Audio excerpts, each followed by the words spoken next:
All right, hey, I'm back. I'm back already. Um, do some more. Basically, I'm picking up where we left off yesterday, but it's a whole different subject, but it is the same subject, just in a different way. And who do we got? We got Rafal. Hey, man, great to see you here. All right, Jai Shri Mukundadas Babaji. Now I'm a Babaji. Oh, I'm a Babaji. Paramahamsa Avadu. Yeah, pretty much. Sorry, Madhurya Madhava Bihari Leela Ananda Sarup Avatar. Yeah, absolutely. Uh, and of course, uh, Bhakti fake, Bhakti fake human. Absolutely, man. I got to show. I got some stuff to show you. Um, it's going to be really good. But actually, I kind of like this one. Let me see. Bhakti Venmo, because if if you want to donate, Bhakti Venmo is the handle that you want to use. Okay. So I got some stuff I want to get to.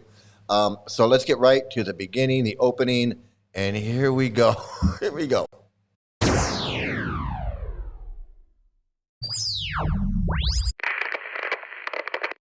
Hello?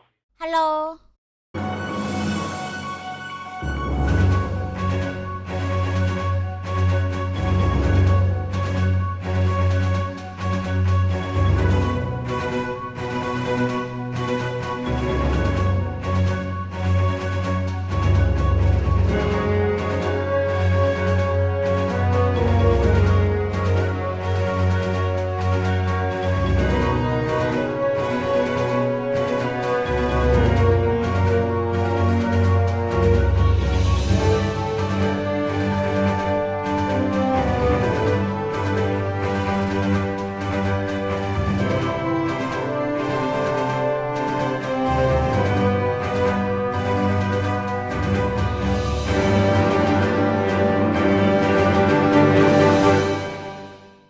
All right, so yeah, that's the good old wheel, the good old wheel of. Maybe we get to that wheel. I don't know. Sometimes I show so many videos, I feel like the wheel is just redundant at that point. At that point, but today, maybe we'll get. I don't know. Um, I don't even know where to start. I'm going to start by saying, "Hey, welcome, to, welcome to Krishna Walk." Okay, I don't have knitting cult lady today.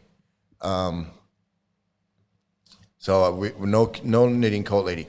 But let me see. I think I'm going to start with just to kind of get the kind of just kind of like a warm up. Of course, Rafal sent this video, and I just thought it was so. I don't know. I thought I'd share it because it's just so the brainwash, the wacky, I don't even know what to say. But let's see where am I here? Let me see if I get this going.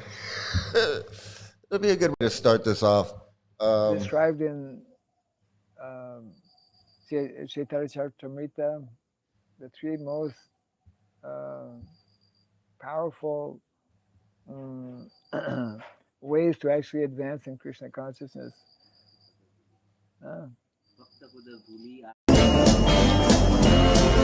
Sorry, everybody. Described in Chaitanya Charitamrita, the three most powerful ways to actually advance in Krishna consciousness.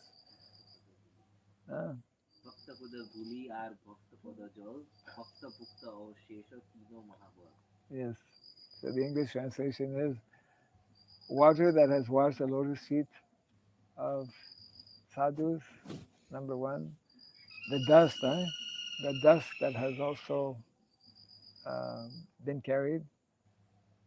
And the fourth one is prasadam. Yeah. That is called, there's three kinds of prasadam, right? We call ordinary prasadam, which is not ordinary also. But prasadam that is generally served is prasadam. Then prasadam that is offered on the altar, that is mahaprasadam. And then what's the other one? Maha. Okay, so this guy, okay,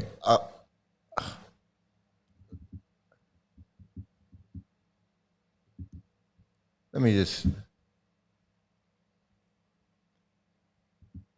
the insanity of these people. He says that the three most powerful ways to awaken your bhakti or your love of God or whatever is to the three most powerful is like drink the water that comes off of this guy's feet. Eat the dust that comes off of this guy's feet. The delusion. What the fuck has this guy ever done in life except sit there and talk about fairy tales and protect predators and child molesters?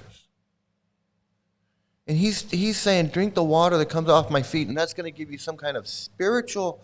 It's no different than this friggin' Gora Hare, any of these fucking scammers. He's not even making up snake oil. He's just saying, wash my feet and drink the water, and somehow it's magically going to make you this loving, great fuck. And then he wants to go pal around with some fucking child abusers. Where's this guy? With this guy that's friggin' talking about how I have to forgive these child predators and child abusers and child rapists, and he's like, I'm forced to. I can't. I have to treat them like they're God. And this guy saying, yeah, drink my foot water and eat the shit on the bottom of my feet, and that's going to give you that's the three most powerful ways to advance in some kind of what? You know, there's people in this world that have actually done something.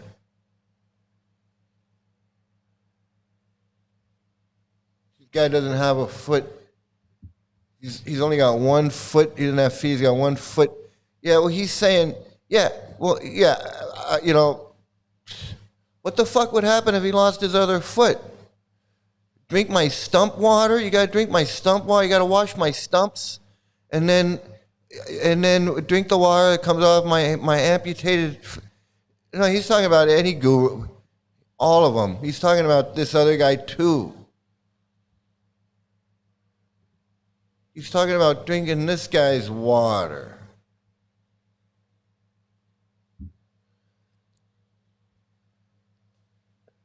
There's people in this world that have actually done stuff, that have actually done something. The guy that created the polio vaccine, he's actually saved millions and millions of lives. You know how bad polio was. My mother had polio. When she was a little kid, she was 11 years old. It didn't ruin her life, but it changed her life. She was 11 years old. She lost use of 1 leg. She could never ride a bike, ride a horse, do any of the things that she was doing when she was a little kid after she got polio. She was lucky. She survived. She lived a long, wonderful life, but she was crippled. My mother was crippled from polio. And when the guy invented the polio vaccine, people were dying, iron lungs. My mom was lucky. She only got crippled. Back in the 1940s. Okay, but when the guy invented the polio vaccine, hey, shit, polio's wiped out. It's gone. They're trying to bring it back because people aren't getting vaccinated. But shit was wiped out. The guy that invented the polio vaccine, the guy that was in there every day working test tubes and Bunsen burners and whatever the fuck he was doing to invent that goddamn polio vaccine and save millions of little kids' lives. They're keeping them from being deformed and crippled and handicapped and iron lungs and straight up dying. That guy deserves his feet to be washed and drink his water more than this fucking fool palling around with child abusers sitting there trying to explain why he's friends with child abusers, having his feet washed and drinking the water and all this bullshit. The guy that invented polio, he deserves having his feet washed before this guy. You know how many people like him, like the guy that it came up with the polio vaccine? How many people in the world that have actually done something? The guy that figured out to boil milk so it doesn't kill everybody, every fifth person that drinks, he figured it out. He saved a lot of people's lives. People used to die from that. The guy that figured out how to just clean water so you could have clean water to drink. People that invented, that there's bacteria in the food. And this was hundreds of years ago or 100 years ago, or some things just recently. There's people that have invented stuff, spent their entire lives dedicated to making the world better, that deserve to have their feet washed more than these friggin' freaks.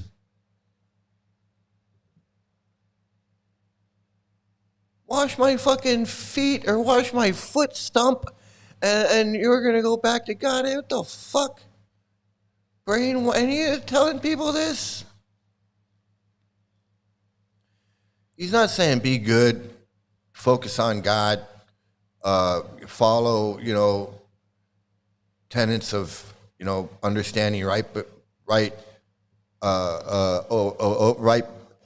and wrong, good and bad, trying to understand these things. No, it's wash my friggin' feet, wash my foot stump, and that's the goal of life. That makes me sick. And to think that these guys that are sitting there saying that, oh yeah, you got to wash my feet, are friggin' palling around with child molesters.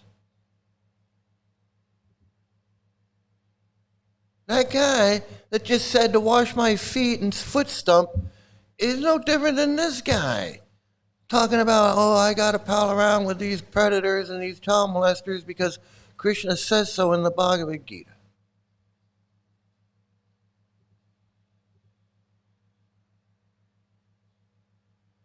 Okay, so we we got our appetite going with that friggin' freak. Now, I don't know whether to show this first. I don't know which video to go to first. I'm not a really top-notch TV producer. I'm not sure which.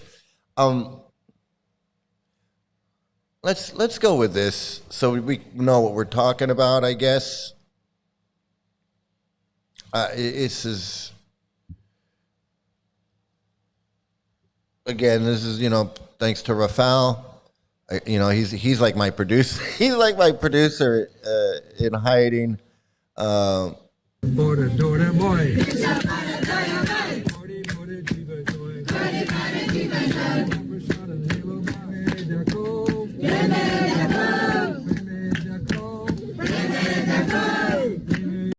Surrounded by little girls, of course.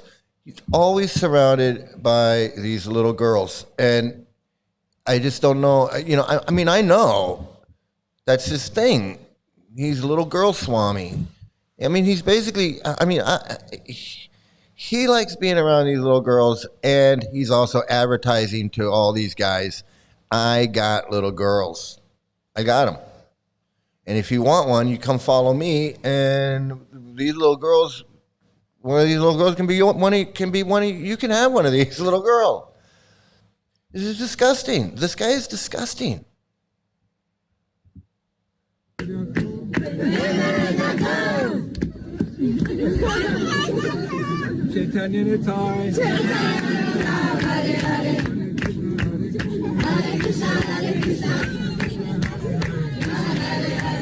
go to bed. Mangal Arti tomorrow, kids.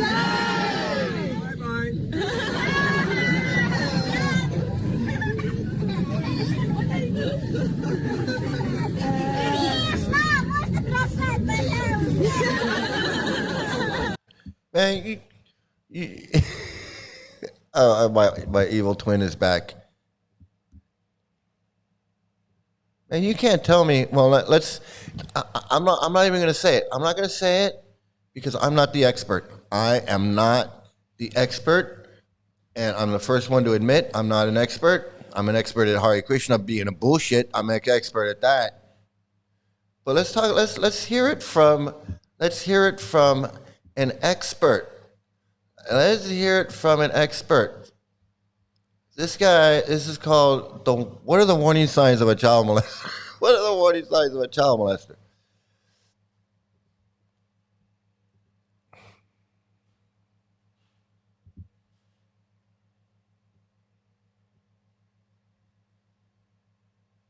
Many people will tell you there's no single profile of a child molester.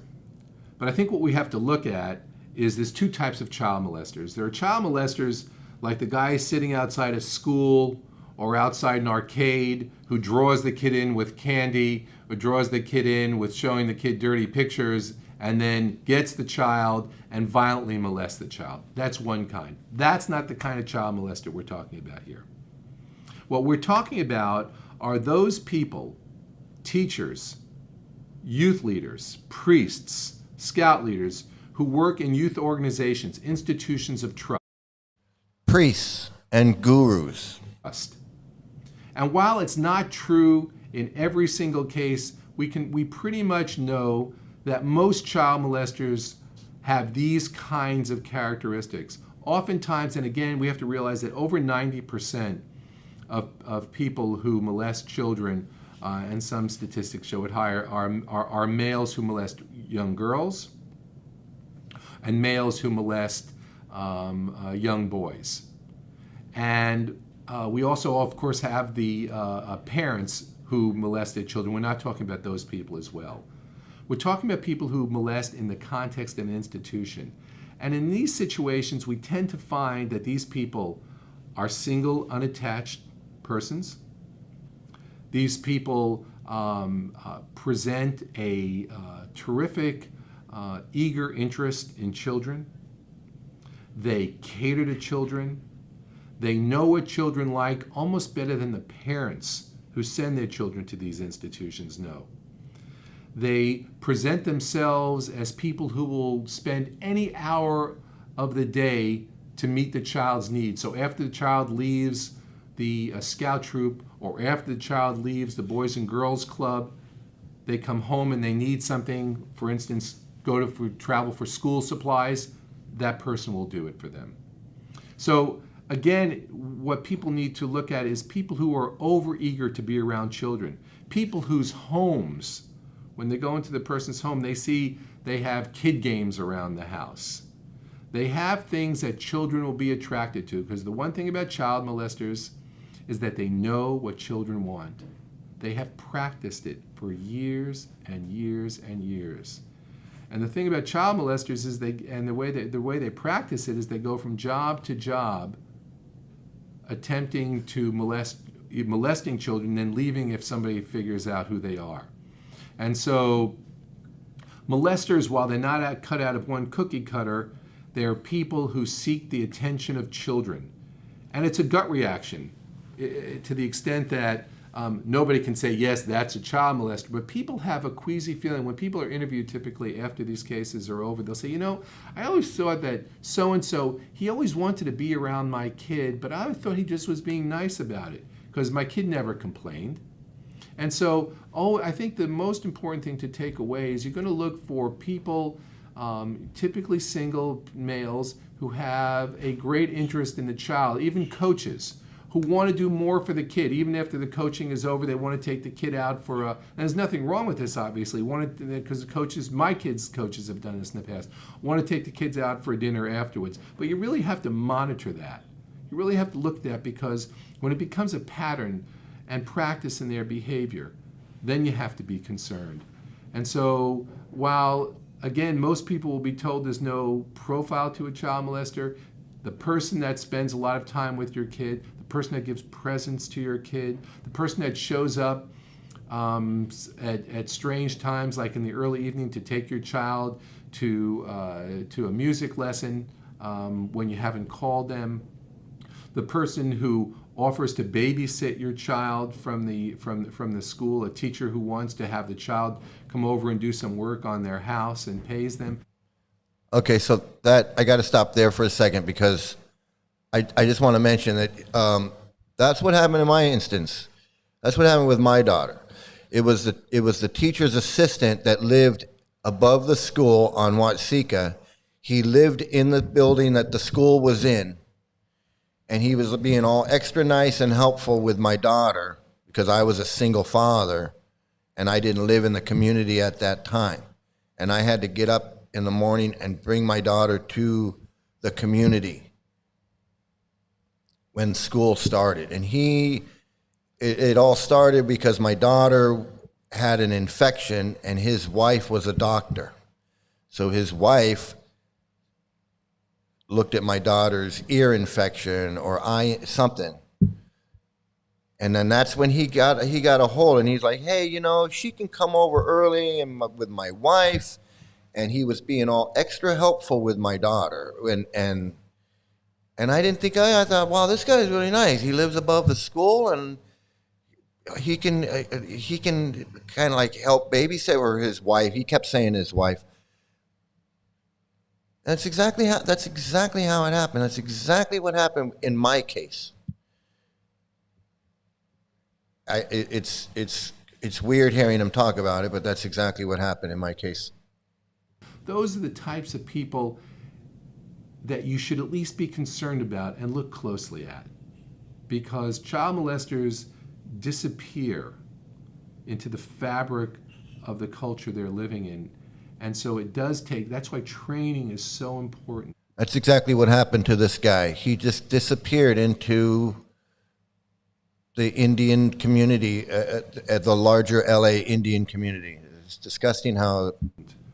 To really help identify these people. That's why we have experts in our cases come in to talk about the grooming process, because child molesters know how to groom, and the grooming process is recognizing the profile of a child molester.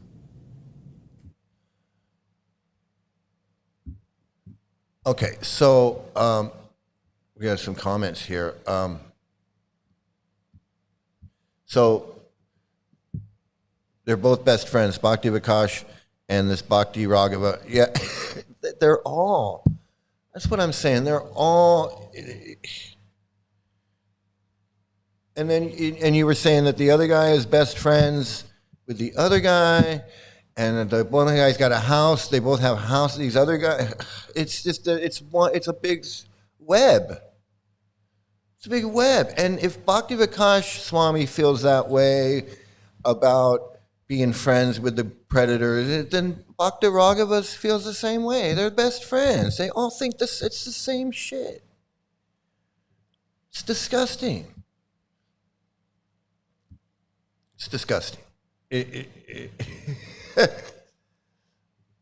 man, you're like my assistant producer.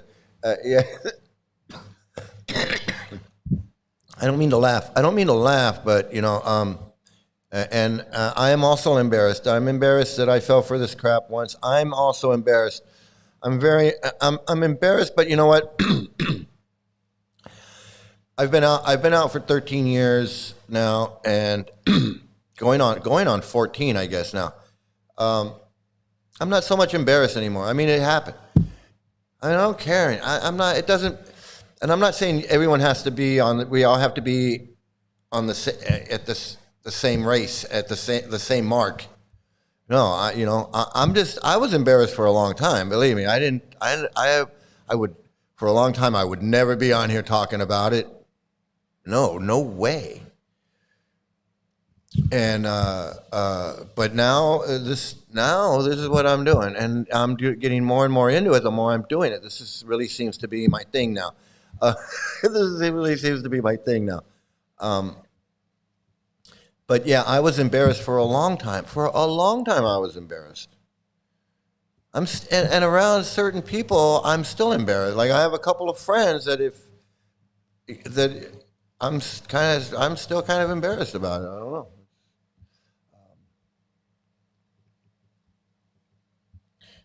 I have PTSD when I see anything to do with this. I do too. When I hear some of this chanting and I hear some of these voices that I recognize, and I hear them and I see them and they're lecturing and they're reading these verses that I can only take so much. I have to turn it off because I know the damage that it does. I know the damage it did to me. I'm embarrassed a little embarrassment, a lot of anger, a lot of frustration and anger comes out. It's so, you know, what you feel when you watch these videos and what you hear and whatever I'm talking about, I feel it too. I want you to know. I want you to know out there. I feel it too, and this helps. I don't know, in some way. Yeah, we're all embarrassed. We're all embarrassed, and most important, we come out, and now it's our turn to save innocent people from this freaking cult. Yeah, it's absolutely. I'm doing what no one did for me. There was no videos. There was no one to say, "Hey, what the hell are you doing? Hey, look at this, look at that. Hey, do you know that this guy did this and this guy did that? And did you know about this and you know about that?" There was no one there for me to do that. I was like thrown to the I was thrown to the wolves, and they just chewed me up. So, Dahlia, hey, glad to see you're here, man. Awesome that you're here. And Jenna Morton, yeah, hey, glad to see that you stopped by.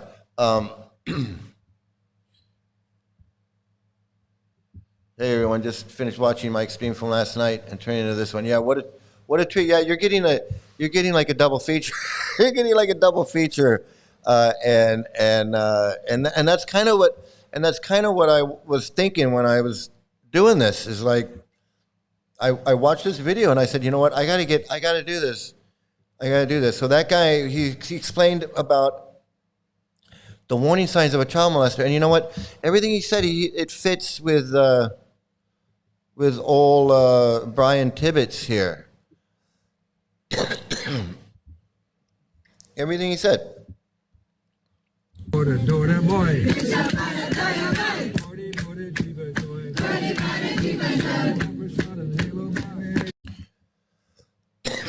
Excuse me. He's always around children. He seems to know what children like. He's kind of got that you know, fun uncle, fun uncle vibe around children, which is fine if you're the fun uncle. But he's not. He's not the fun uncle. He's a guru. This is so unguru-like.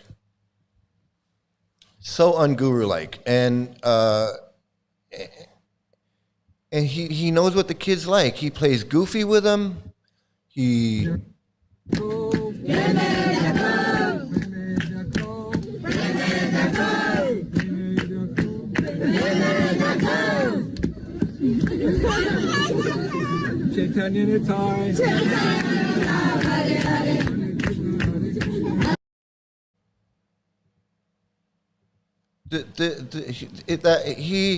When the guy in the video said, "These are the type of people you got to watch," he's talking about this guy. He's talking about watching this. This is the kind of guy you got to watch. This isn't normal. This is not normal. But this is not normal. This is not normal in what they call the material world. It's not normal in reality, and it's not normal in their fantasy world. This is not normal in their. Prabhupada didn't do this. They brought the kids out, probably gave them a cookie and everything, and they get the kids out of here. Probably wasn't hanging out with kids like this and playing happy grandpa with them. This is, hey Tim, glad to see you're here, man. This is insanity. So now I want to show.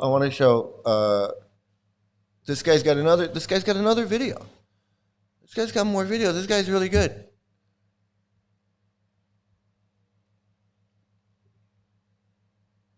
And they don't realize that this is the way, slowly but How do we get back surely, here?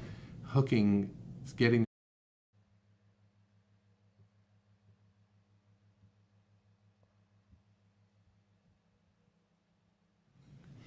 Grooming is the process by which a child molester gains control of the child for purposes of molesting him, and oftentimes part of that process is also grooming the family. Grooming is a non-violent process. It doesn't. Okay, so I wanted to say before we get into this grooming thing, one of the things I wanted to say is, and Rafael, I think Rafael, you actually know Brian Tibbetts, this Indrayumna Swami.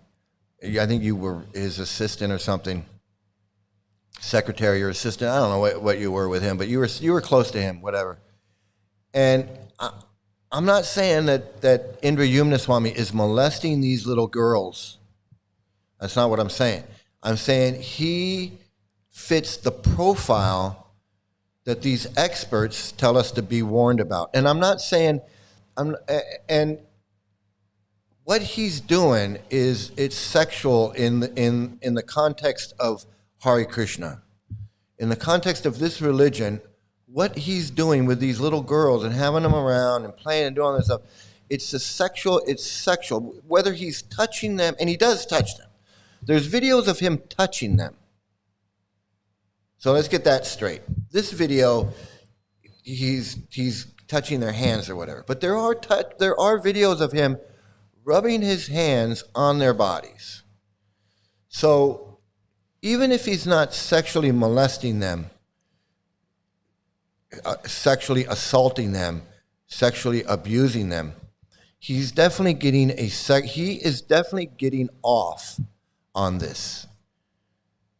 This is not normal behavior for a grown man, especially not a grown man that's supposed to be a guru sitting on the Vikasa or leading kirtas. This is not normal. And Rafael can tell you, he knows it just as well as I do. This is not normal. This is not. It's just not normal. It's not normal in reality. Like if I was doing this, and this was my MO, every time I went somewhere, I was like, oh, these little kids, and I'm just like and I'm a priest or I'm a whatever, and I'm touchy-feely with them all the time, and like the guy said, there's signs, and you know, I don't think Brian Tibbetts is taking these little girls off to a secluded place like Ramananda Roy, but he's definitely getting off on it, just like Ramananda Roy is. I just wanted to make that clear. So, while I don't suspect or have ever heard of him being accused of sexually assaulting any of these little kids, his behavior fits a person that should be watched, a person that, well, basically a person that is grooming little kids. Involve the child molester hitting the kid. It typically doesn't involve the child molester threatening the child. It doesn't involve the child molester stalking the child. Okay, I want to go back a little bit here. The child molester threatening the child. So he says it's nonviolent. Also grooming the family. Grooming is a nonviolent process. It doesn't involve the child molester hitting the kid. It typically doesn't involve the child molester threatening the child. It doesn't involve the child molester stalking the child, making the child fearful. No. What grooming involves is making the child feel comfortable with the molester. And the way the molester does that, the way the pedophile does that, is to first be friendly to the child, present a friendly ear to the child. Typically, these children who are molested are kids who have problems in their home. Sometimes they have problems with self-esteem. What's the best thing you can give a kid with problems with self-esteem or a kid with problems in the home? What you give them is attention. That's the first thing that happens. And that attention first is compliments. And the compliments are followed by spending more time with the child, doing a favor for the child, doing the child's homework.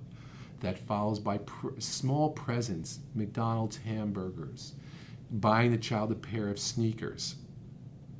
then the molester sometimes at the same time moves on to groom the parents. Because what a molester knows is in order for me to get this kid where I want him, I need to have the parents feel comfortable. Parents, though, are really in an impossible situation because most parents don't see it coming. They just view this person as a nice guy. They view the offer to babysit as being one of, oh well, what a nice teacher, what a nice scoutmaster, what a nice priest, or the priest who wants to come in and say prayers with the child in his room. What a nice guy. And they don't realize that this is the way, slowly but surely, getting that hook sunk deeper and deeper and deeper. And then what follows, and sometimes it's the same time as the present start, is the innocuous touch, the rub across the arm, the tousle of the hair, the slight embrace. You'll find sometimes people say, I always thought there was something weird about that guy. He was always hugging the kids. Well, that's the way that they start. It's a little embrace. And then when the molester sees that the child is not opposing it, they go a little further and go a little further till when they start touching the genitals or the kissing. And so that's what starts. And by the time the touches go from what the child thinks as though an accidental touch or just a hug to the actual sexual touchings and sexual acts, it's way too late. The kid can't get out of it. The kid starts believing, why would a person who I trust do these things to me unless it was right? So the sexual abuse becomes normalized in the child's life, and the kid doesn't see the need to report that abuse or to tell his parents about it, unless it's really making the child feel uncomfortable, and you will only see that when the kid typically is getting a little older. And then what will happen is the kid will feel embarrassed, because he'll think, maybe I'm gay if it's a man on a man, or if it's a girl, she'll think maybe people think I'm a slut if I say something, or I'll be blamed. And so then the grooming has done its job, and now the child is in the clutches of the person who's going to destroy his future.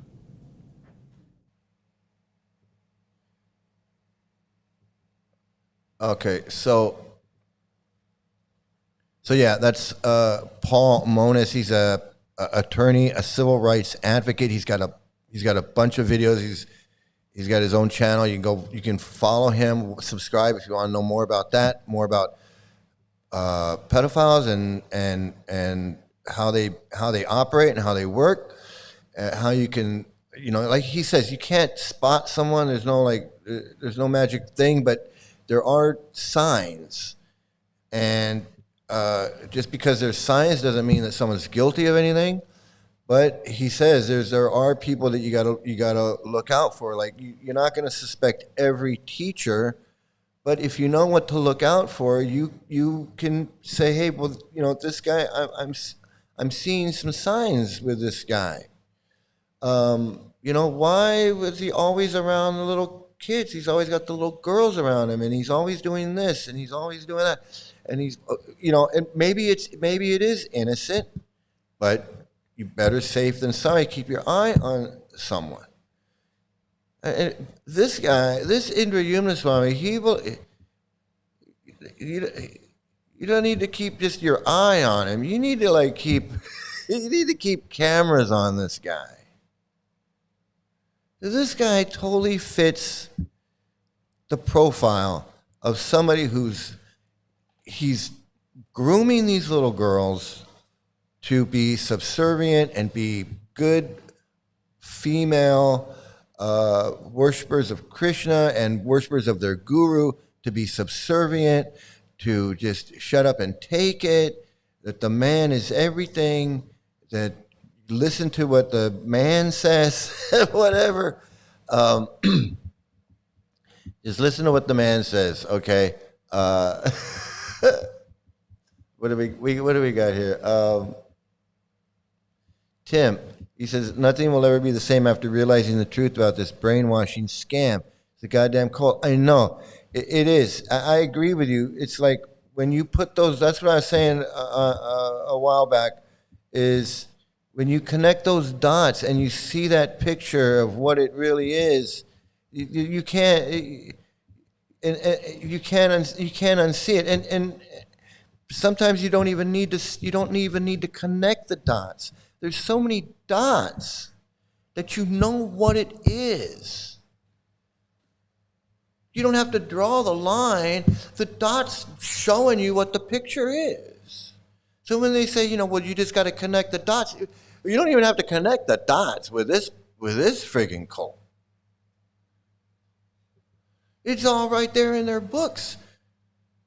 All their disgusting teachings, everything fits into place. And then you see a guy, the history of this cult, what's in their books, the Ramananda Roy, and all of this crap that's in their books, and then you see this guy with these little girls. Everybody go to bed. Mangal Arti tomorrow, kids. It's like he's Captain Kangaroo for little kids. He's like Guru Kangaroo. He's like Guru Kangaroo and Mr. Green Jeans and whatever. It's like he does everything he does. Like he might as well have a little train set going around him and a dancing bear. Hey, dancing bear. And we got Mr. Green Jeans, dancing bear, Guru Kangaroo over here with the little kids. Ooh, let's go to Mangal Artik in the morning. Woo, who's gonna go to my, And he's like this. It's like, hey, Guru Maharaj, can you? What about us over here? What about your disciples? Can you maybe, can you focus on us for a while? Maybe we want. Can we wash your feet and drink the water? I don't know. What is it? What's with all the little girls all the time and everything? He doesn't even pretend to be renounced and like I don't want to see the face of a woman with a face. He doesn't even pretend. He's like, hey, the more the merrier, man. The more the merrier. Like I don't even care. He doesn't even care. I guess when you he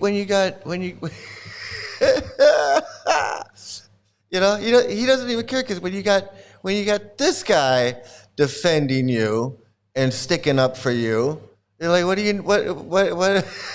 else do you need? You got Crypt Keeper over here, and he's gonna come to your defense.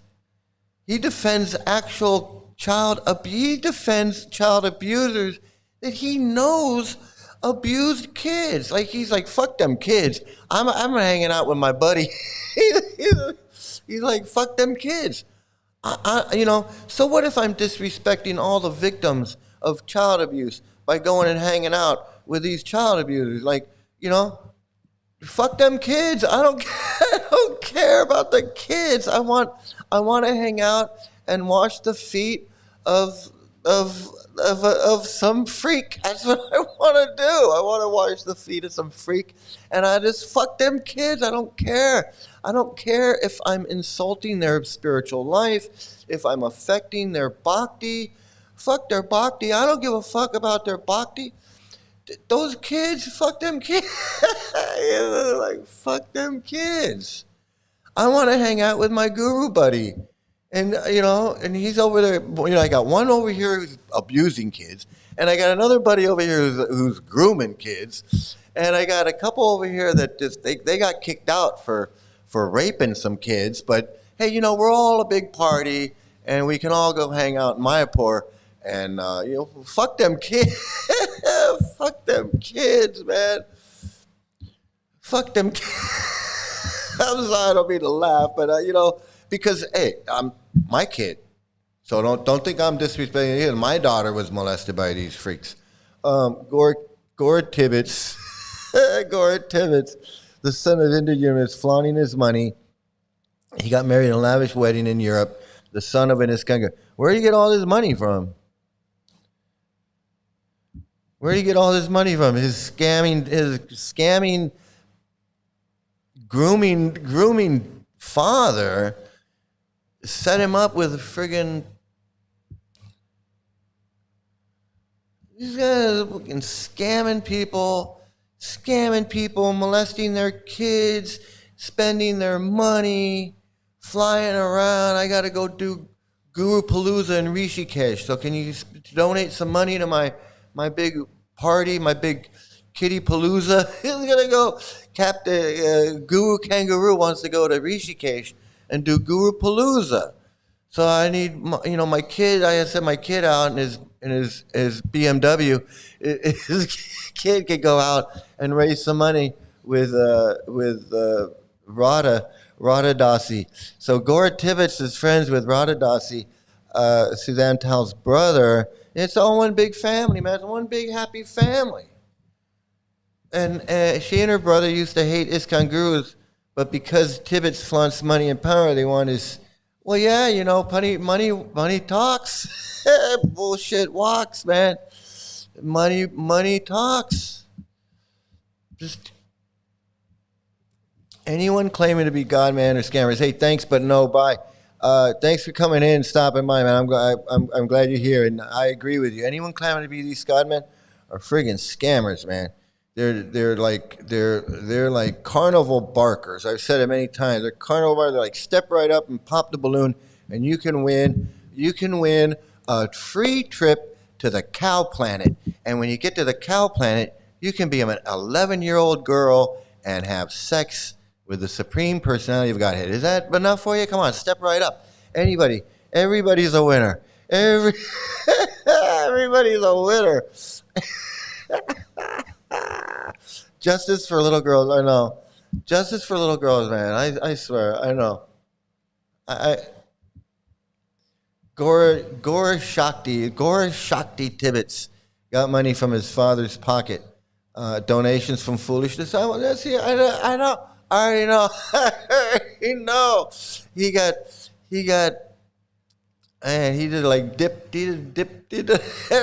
into some of those donations there. I mean, you're donating to my dad. I guess I'm entitled to some of that. I mean, why not? Why not? He hook his son up with some company from hey, man.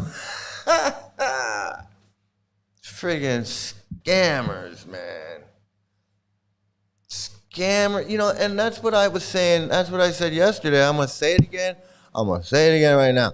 If they were just scamming, if they were just getting donations on false pretenses that they were some holy man instead of what they are is some cosplaying knucklehead, if they were just scamming people on that, selling snake oil, if that was the worst thing they were doing, that'd be bad enough. That's like a level 1 felony. But these guys are pedophiles. These guys are this guy admits it. Where is this guy? This guy admits that these guys are pedophiles. He says, why are you criticizing me for hanging out with these child abusers? He says, I have to forgive them. He's not even claiming that they're not child molesters. He's not even claiming, well, he was framed, she was lying, he didn't do it. He's not saying that. He's not defending them. He's not saying, oh, these guys got the raw deal. There's no, no. He's saying, I got to forgive them. He says, who hasn't done something horrible in their past life? He wants you to believe that everybody's the same. That these gurus that have molested children, they're no different than you. You've killed cows, and you've done this, and you've done that, and you've had illicit sex. And illicit sex is the same as child molestation. He goes on to say that. He says everything. He says everything he can. But he doesn't deny the fact that these guys did it. He admits they did it.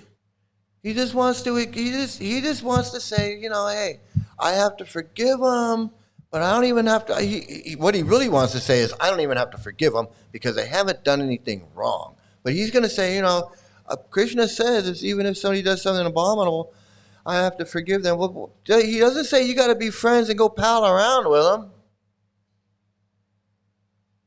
You can forgive them you can just say, all right, fine, I forgive you. I'm not holding anything against you. Doesn't mean you got to go, that doesn't mean you got to go wash his feet and do all that bullshit that you think you need to do. This is bullshit.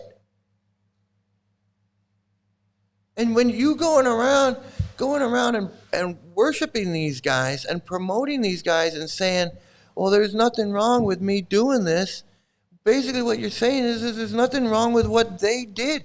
If you're a friggin' holy man and you're gonna go pal around with friggin' child molesters and you're admitting that they're child molesters, well then what does that say about you?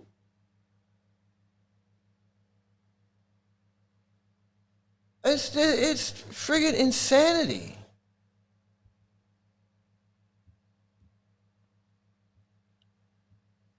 Friggin' insanity.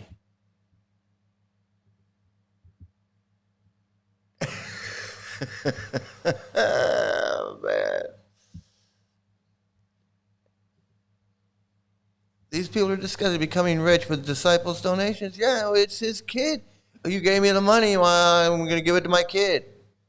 My kid's going to inherit all the donations that you... Friggin'... So not only is he giving his kid the donations that his disciples are sending in so he can go whatever, and then he uses the money to set his kid up with a business in Jaipur with a BMW or whatever he drives around. That's a bad enough scam. But while he's doing that scam, he's also molesting and grooming these little girls. I mean, which one's more disgusting? Which scam is more disgusting? Him getting donations from these people and then grooming their children and then giving that scam money to his kid so his kid can go buy a BMW and start an import business in Jaipur. I know what kind of scam business they're doing. Whatever the fuck. It doesn't even matter what the fuck kind of scam they're doing. They're all doing some scam. He's just doing a bigger and better scam because he's got money to do it. It's like I said, Radharani walking around the Hollywood Bowl with a bag of books that she pays 25 cents for, and she got a big bag of these books, and she's selling them for $1 or $50 or $2 or whatever she can get. She goes home with $100. But Brian Tibbets' kid, he set up a whole scam company, called business, and scamming people with incense and who knows what, importing shit from Jaipur, importing what he's doing. But I know it's a scam. These guys don't do nothing honest. They ain't got no fucking honest blood in them. They ain't gonna get a job or run an honest company where he's actually got to take money and put it to work and create something from it that people want and then market it and sell it. Yeah, I know for a fact, if it's something that Hare Krishna is doing, it's a scam. It's a scam one way or another. Whether it's a water filter or a friggin' a tablecloth in friggin' from France or some friggin', I don't know what. I know it's a scam, I'll tell you that right now. It's a scam. These guys make me sick. And like I said, if it was tablecloth printing, you know that's a friggin' front for something. Hey, you got money to invest in a business, and you know what? Hey, I heard tablecloth printing company is a real surefire way to make dividends. Tablecloth printing, because I'm going to print tablecloth, sell it to all the fancy restaurants. That sounds like a scam. That sounds like a. Hey, you need a visa. Yeah, go down to the tablecloth company down there over on alley whatever, and talk to Abdul in there and tell him you need a checkerboard tablecloth, and tell him you need a checkerboard tablecloth, and that's the message. And you know what? That's how you're going to get your visa. But don't say visa. Just say checkerboard tablecloth. I need a couple of those printed up, and he'll know what you want, and then he'll get all your information, and you'll get your visa. Whatever it is, man. It's a scam. Whatever it is, it's a scam. I know it is a scam. ISKCON puts an international label on it, man. It's a it's a scam, man. A tablecloth printing, color nature, the color of nature, name of the company. It's fucking bullshit. That's fucking bullshit, man. I'm telling you, man. So the warning signs of a child molester, and then what is grooming? You put those two videos together, and you put those two videos together, you end up with this video. You end up with this video here.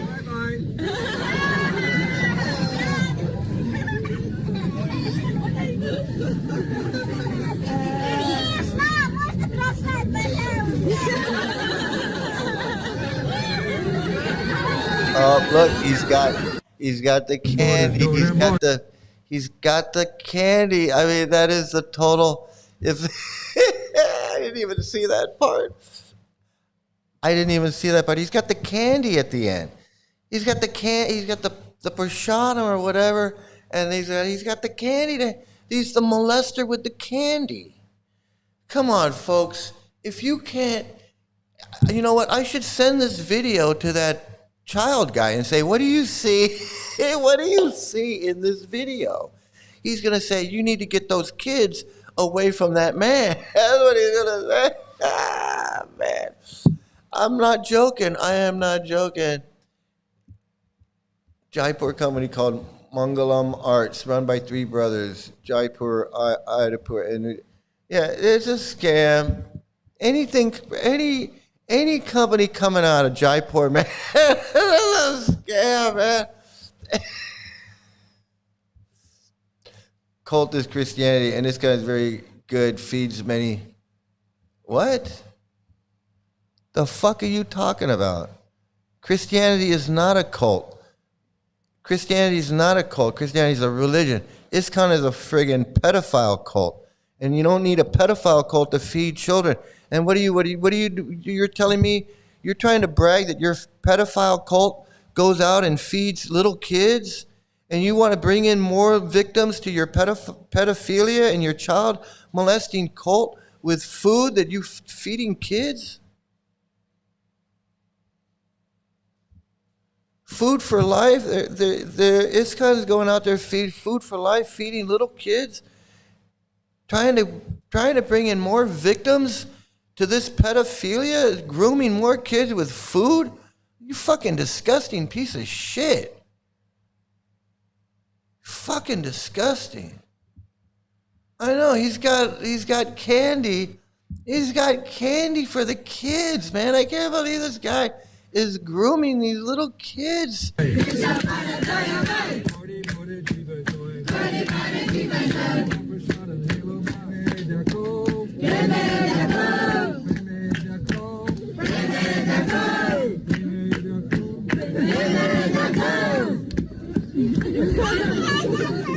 Chaitanya Nitai. Hare Hare. Hare Krishna, Hare Krishna.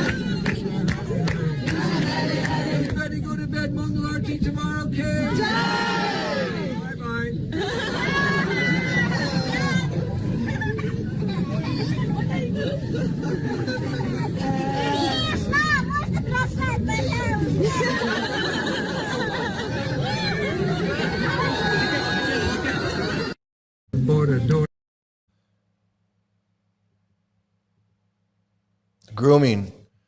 Grooming 101 right there.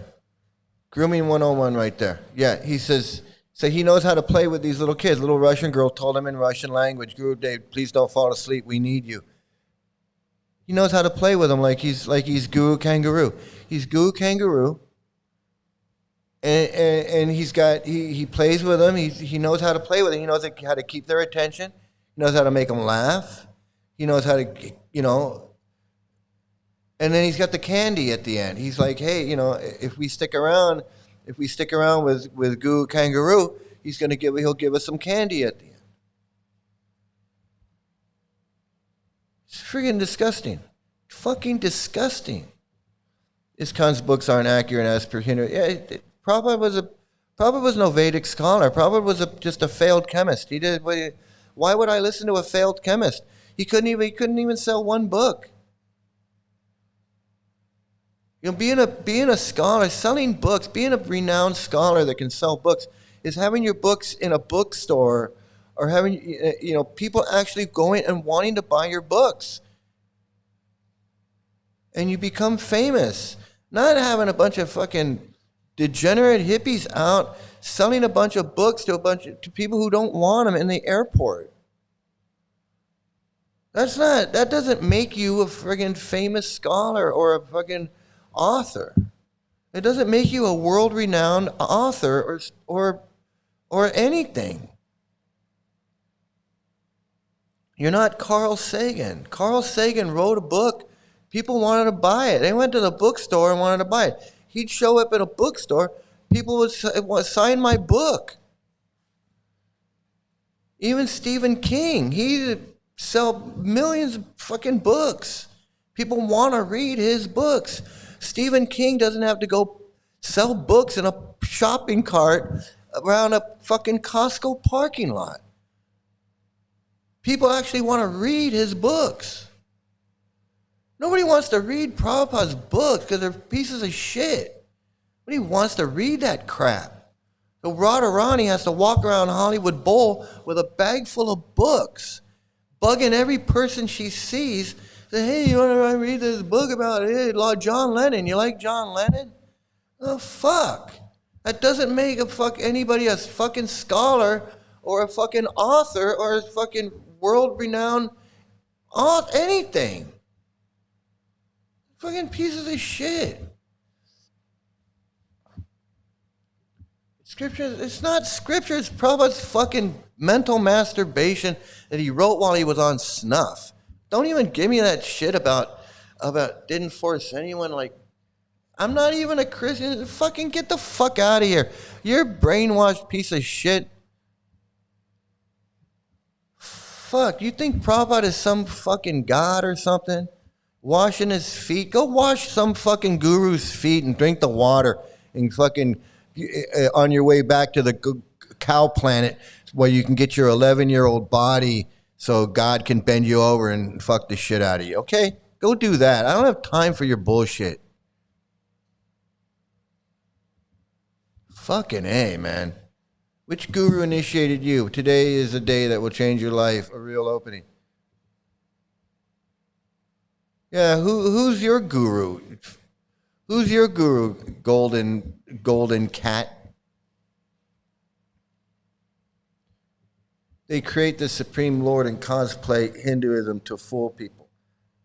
Yeah, they cosplay so they can go out and beg and say, hey, we have this 5,000-year-old ancient tradition, this culture, ancient Indian. They're just glomming off ancient, like any self-respecting Indian person is going to worship some fucking clown like this guy.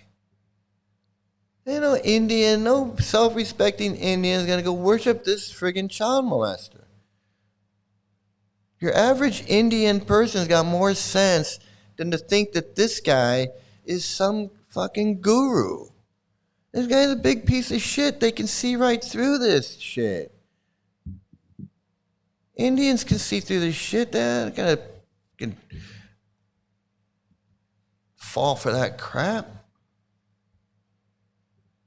Guru Kangaroo, man. He's Guru Kangaroo. Playing with the little kids. He's got nothing to do but play with the little girls. What is this guy saying again? You have to choose your own guru. Who's your guru? Golden cat. So you have to choose your own guru. Who's yours? Who's your guru, man? Tell me who your fucking guru is. Get it out. Spit it out. Let's hear who your guru is. All right, so Christianity's fake. I believe it's fake. Okay, I agree with you. Christianity's fake. So now what? Who's your guru? Who's your guru, golden cat? You want to come in here and talk about how scripture and this and that, and you have to surrender to, one must surrender to a self-realized spiritual master in order to learn the truth. You surrender, submit submissively, and he'll impart knowledge to you because he has seen the truth. So who have you surrendered to so that you can see the truth? Who's showing you the truth, golden cat? What guru have you surrendered to and are giving service to submissively, and he's imparting knowledge to you because he's seen the truth? What guru of yours has seen the truth? So that, share that guru with us so we can all know who that guru is, and I can add him to the wheel of idiot, and I'll put his name right up on the wheel of idiot. Let's see who's your guru so we can add him to the wheel of idiot right here. And then I'll look him up. I'll look him up. Come on, tell me who you don't even know about the guy. Oh, I know. Don't tell me I don't know. I know more about it than you. Hypocrites, all of them gurus. Yeah, like Golden Cat's another hypocrite. He's going to sit here and talk about gurus and talk about scriptures and all that, but he ain't going to tell me who his guru is. He ain't going to tell me who his guru is. Just tell me. Tell me who this self-realized soul is. Oh, here you go again. Hindu is already giving you many good things. Like, ain't giving me nothing. Ain't giving me nothing that I ain't got nowhere else. Ain't giving me nothing that I can't get from nowhere else. You didn't invent geometry. You didn't invent mathematics. You didn't invent any of that. You didn't invent any of that. What did you invent? Shitting in a hole? You invented that. You invented shitting in a hole. You don't even know how to. You don't even know. You don't even have basic plumbing. What are you talking about? Half of India doesn't even have indoor plumbing. So I don't even know. What are you talking about? You want me to take advice from you? You don't even have indoor plumbing. You probably have outdoor plumbing. Half of India has to go take a shit in a field, in a fucking field. Like a fucking monkey. You got half of your country shits like a monkey, and you're gonna sit there and try and tell me the great accomplishments of your Hindu culture? What great accomplishments? Shitting in a fucking hole?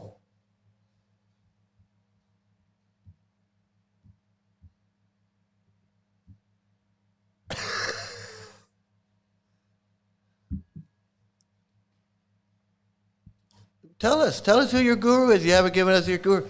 Tell us who your guru is. Tell us how your guru shits out in the field too. It was all given by Dharma, but you clown worshiping people. I'm not worshiping clown. You worshiping a clown. I'm telling people here not to worship these clowns. I'm saying don't worship these clowns. You motherfuckers stop worshiping. Stop worshiping this guy. Stop worshiping this guy. Can you say that? First, elaborate what? No, you tell me what guru is. You're the one that's giving me all this shit. So you tell me. Tell me what a guru is. Tell me your guru, because otherwise you agree with me. If you're saying that we don't need a guru and gurus are a scam and you don't need one then we're in agreement. Otherwise, I don't know why you're arguing. I don't know what the fuck you're even doing. So it sounds like you're on my side. Knowing yourself is a real thing, the nature and experience and the best gurus, but you don't understand what is guru. Well, tell me what it is. Tell me what it is. Since you know so much, tell me what it is. Because I have my guru. I got initiated. I have my guru. I got my spiritual name. See, you don't know any of that. You don't know anything about me, but I'm trying to find out about you. I'm trying to find out who your guru is. But you're not going to do it. So you need to just shut up and shut up and listen to this, because your guru is probably one of these molesters, and you don't know it. You don't realize that your guru is molesting little kids. So that's what I'm here to tell you. I'm here to tell you your guru is molesting little kids, and you're pissed off about it. I don't know why you would be pissed off at me warning people that these gurus are molesting little kids. Is it because your guru is molesting little kids? Is your guru molesting little kids?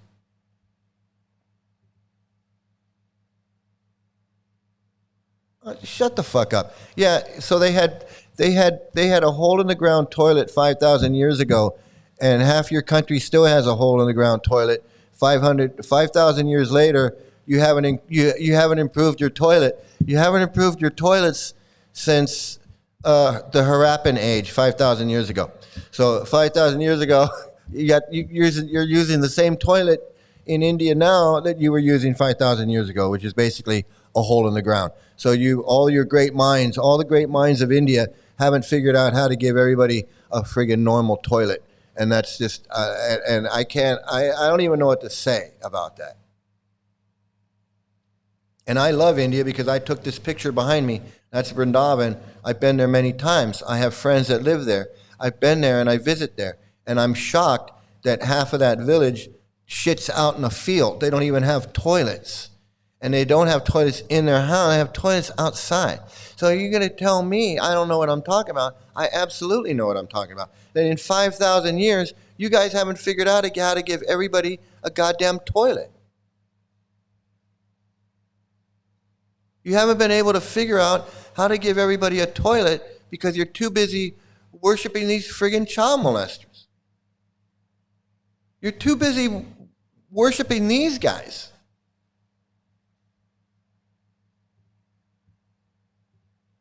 You're too busy worshiping these guys to figure out that everybody needs a toilet. Everybody needs a friggin' working toilet. You can't figure that out. You just can't figure it out.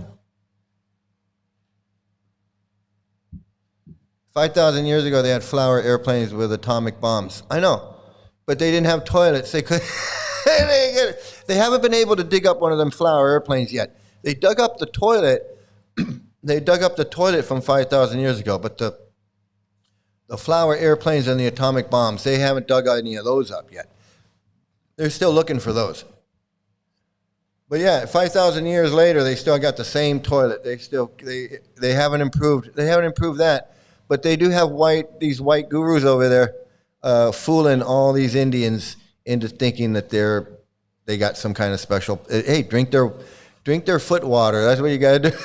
Drink their foot water, and you can go back to the cow planet and get yourself a little girl body.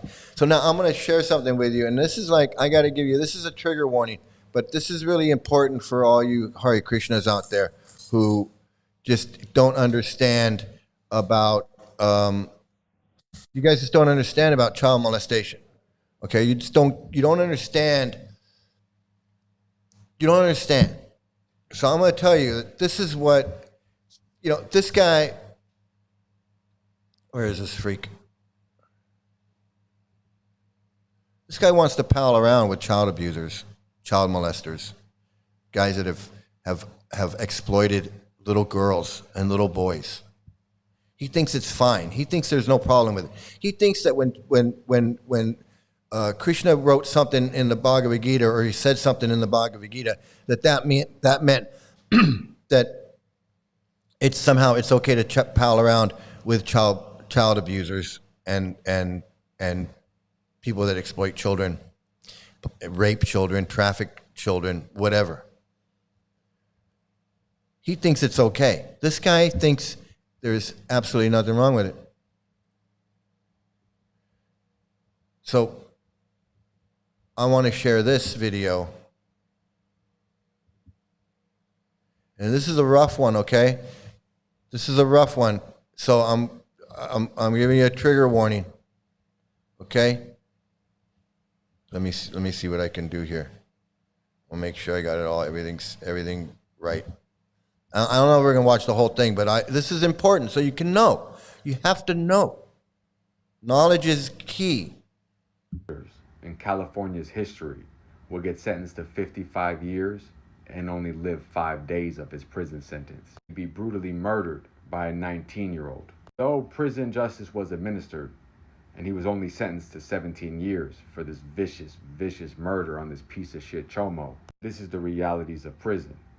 He went in with 6 years at the age of 19 for robbing a drug dealer. And in prison, the politics are like this. You can't house with a Chomo.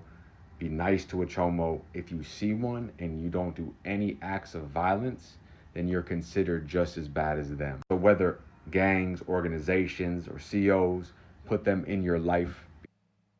So he just said that in jail, and I didn't know this. I didn't know this, but he just said that if you're in jail and you see a child molester, a child molester, you see one, you're housed with one, you're bunking with one, and you don't do anything, they treat you the same. They consider you.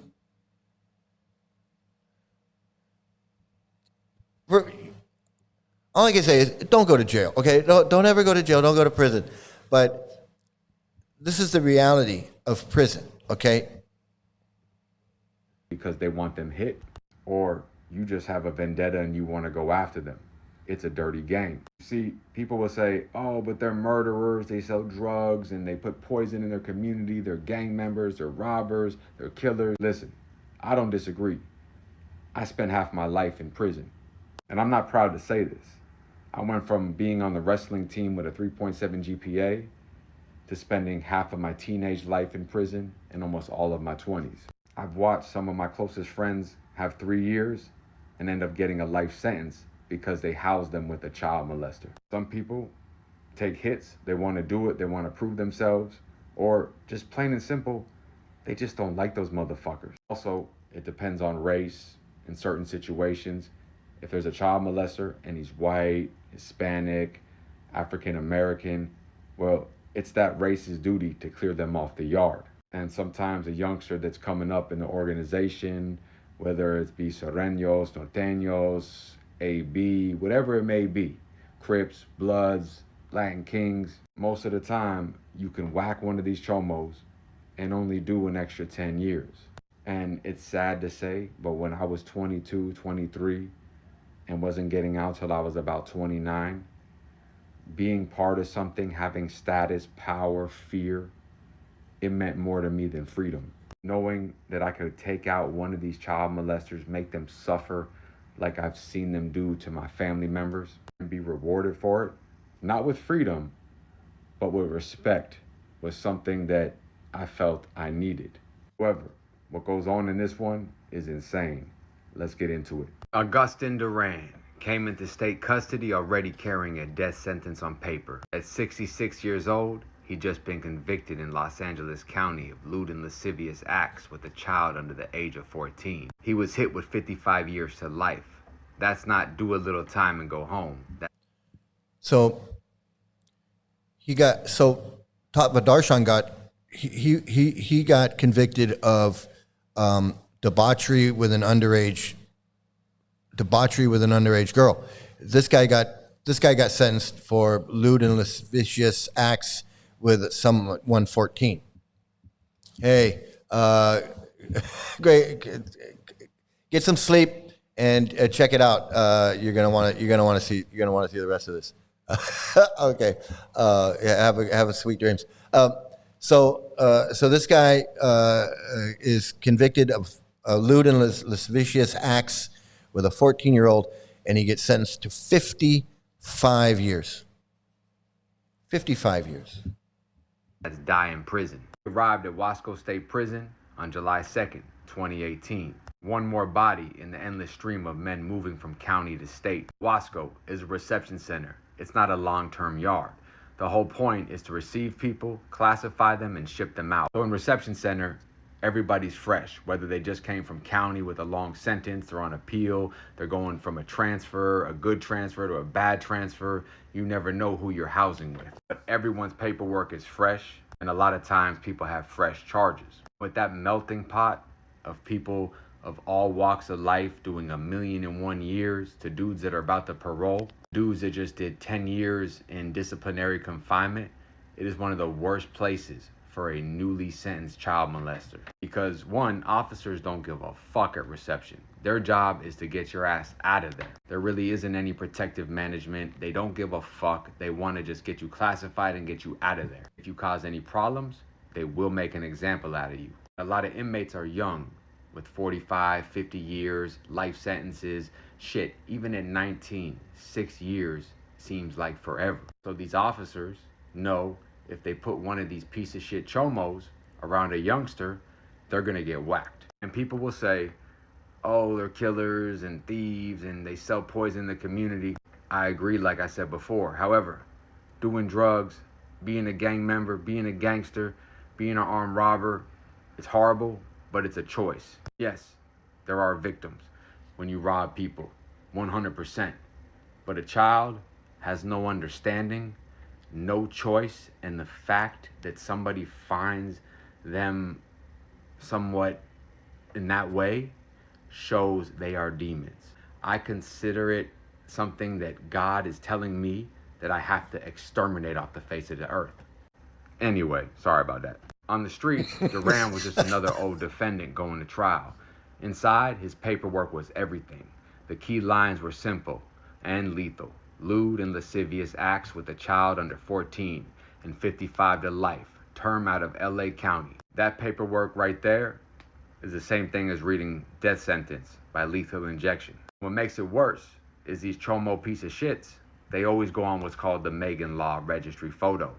And him, as an older Hispanic man with gray hair, neutral background, the picture was already all over the local news. And the inmates see that, but it's clearly labeling him 100% a convicted child molester serving 55 years to life. Once those details hit, there's not a secret anymore.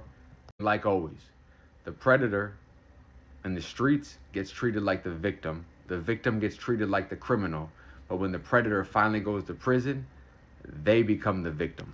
And word got around for this piece of shit.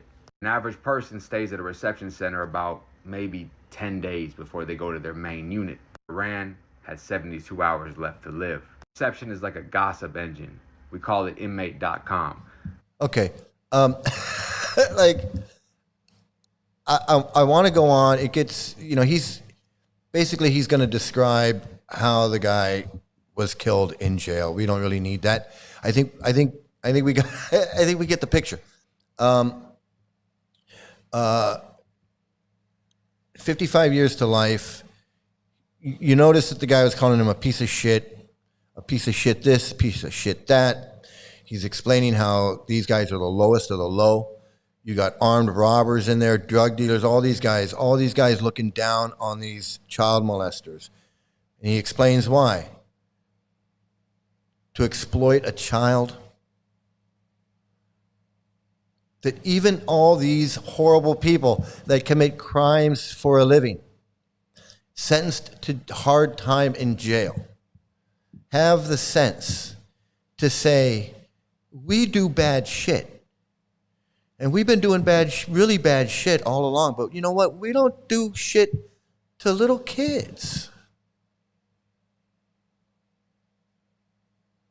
We have the sense to know. In our demented criminal mind, we have the sense to know that why are you harming a defenseless, innocent little kid? You gotta really be a sick fuck.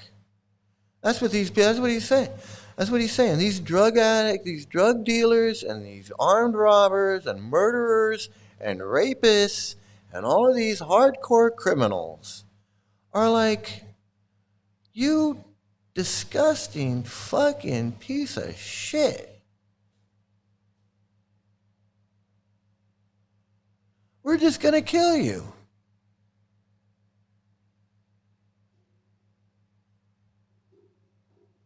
We're just gonna kill you. We're just gonna take you out. You don't even deserve prison.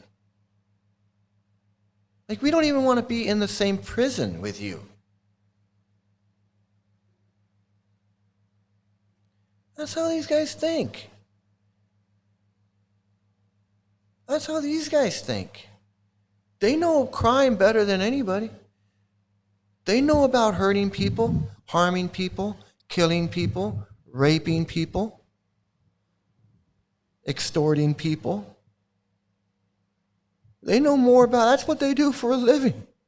They know more about it than we do. And they look at these, these guys, let's go back because we have to put it in perspective. They look back at the people that this guy wants to pal around with and party with and Groperpada with. They want to kill him. They want to kill these people. They're like, you're disgusting. They're like, we know what disgusting is, and you are so much below us that we're just going to take you out. We don't care if it gives us extra years. What do we get? Extra 10 years, extra 17 years, extra 5 years. But I don't care. I'd rather, this guy's saying that these guys would rather get an extra 10 years and kill the child molester that they're forced to live with than live with them. They'd rather get the extra 10 years or 7 years or whatever, however many years they add on. Sometimes they could only add 5 years or whatever, you know. He's like, ain't no big deal.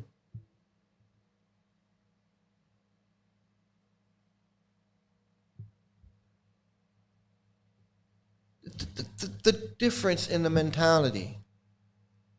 Society puts these people in jail. And then the people in jail are like, you know what, you're so disgusting, we don't even want... Society says, you guys are so fucking disgusting, we're going to put you in jail for your crimes. And then the people that are already in jail, they go, look at those people and go, you're so fucking disgusting, we don't want anything to do with you.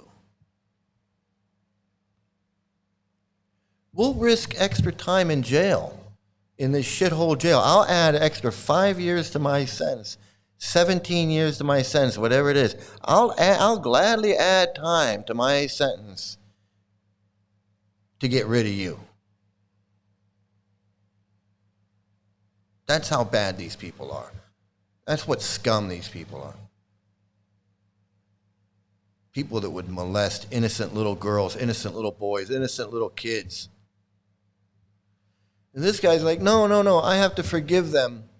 I have to forgive them, and I have to go wash their feet and drink their foot water, and, you know, we can take prasadam and do all of that and have kirtan and sing and dance with them and pray with them and do all of these things with them. This guy. That's what this guy thinks. Tell me this guy's not the most disgusting. He is so disgusting that if Bhakti Vikasa Swami, this guy is, let me get on here, okay.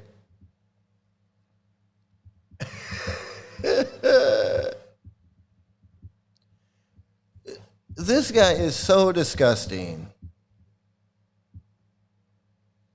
This guy. That if he was, if he was in jail and they knew what he was doing with child molesters, they would take care of him too. They would take care of him too. He said, you can't be with these guys in jail. You can't treat them nice in jail. If you treat them nice in jail, then the people in jail think of you as one of them. Those prison rules. Those prison rules. You can't be nice to these child molesters in jail. You can't.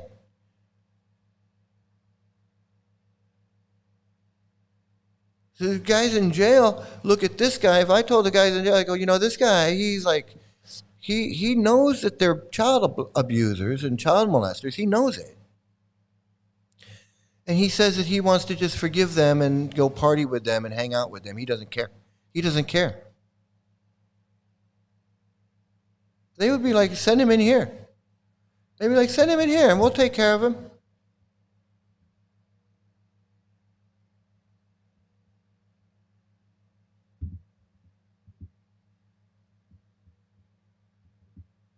It's absolutely insane. And he's a holy man. And he's a fucking holy man. He's a holy man and says, well, I got to forgive this guy and pal around with him. You don't have to pal around with him. You want to be Mr. Holy Man and forgive him. Okay, forgive him. You know, the Pope The Pope forgives people. He doesn't go and party with them. He's the Pope. He goes, okay, I forgive you, my son. Now go be good. And then the Pope goes back to his Pope home. He doesn't go, hey, let's go have a drink. Can I take you to dinner? You know, when's your birthday? I'm going to get you something for your birthday. No, the Pope doesn't do that. He says, oh, you know, yes, you know, have mercy. He's a child of the Lord. Don't, you know, spare his life. Yes, he's a murderer and he killed all these people and he's sentenced to death. But you know what? Maybe don't kill him. Just put him in, you know, have mercy on his soul. You know, that's what the Pope does. We expect the Pope to do something like that. He's not going to go party with a guy. He's not going to go Groperpada around with murder. He's not going to do that. But these Krishnas, they got no clue. Send Tavadarshan there. See, Tavadarshan's been to prison. He's been to a horrible prison. His buddies got him out. He didn't want to be in there.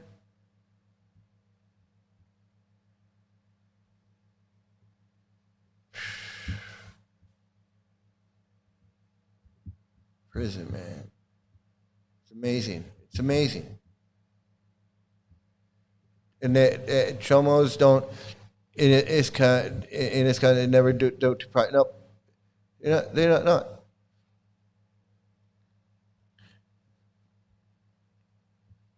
That's why they don't want to turn them in. That's why they don't want to turn them in. They're like, we're not going to turn in devotees to the Karmi police. Yeah, but I'll bet you if I went down to the temple and I started protesting the temple, they'd call the police. They wouldn't have no problem turning me over to the police. But they don't want to turn their own child molesters over to the police. They don't have a problem turning people over to the police. They don't want to turn themselves over to the police. They make it seem like child molestation is nothing. They make it seem like it's nothing. That's what I'm saying. When you listen to this guy talk, and he's like, oh, you know, Krishna says, and this and that. And no. I don't care. I don't care. You want to forgive him, but you don't have to go party with him. You don't have to go party with him. You don't have to go do all that stuff that you think that you have to do. The reason that he wants to look, if it was just about being forgiving and being a holy man, and I have to be forgiving, then you forgive him, but you say, I'm not hanging out with you. I don't do that. I renounce I'm in the renounced order of life. I don't need to hang out with you. No, he wants to make it out. It's no big deal. This guy doesn't want to hang out with people who eat meat. This guy doesn't want to hang out with women. But he doesn't have no problem with a child molester. He's just got no problem with a child molester. And I'm going to say this, and it goes back to what I have said from the beginning, because Prabhupada was 22. He had an 11-year-old girl. The age of the girl doesn't matter. He says it's just illicit sex. It's not pedophilia, because there is no such thing as pedophilia in Vedic culture. 11-year-old girls can have sex with 25-year-old men. It's child marriage. It's pedophilia. It's institutionalized. We're not turning these guys over to the police because they haven't done anything wrong. I'm going to forgive him because, I'm not going to say, yeah, I'm not going to say, yeah, go molest kids. He's got enough sense to say that. But he's not going to cut off the child molester. He's going to stop short at that, because in his mind, he hasn't done anything wrong. He said earlier in his friggin' little speech that maybe one day child molestation people won't think it's so bad. because it's just illicit sex. And that's the real bad thing, is the illicit sex. If the 11-year-old girl is married, then it's okay. The thing is that that she's not married. It's the thing that the little girl's not married.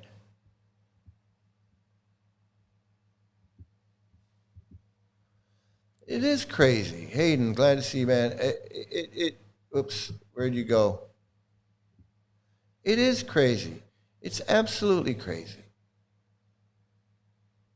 And that's what I'm saying. And this is the thing. This is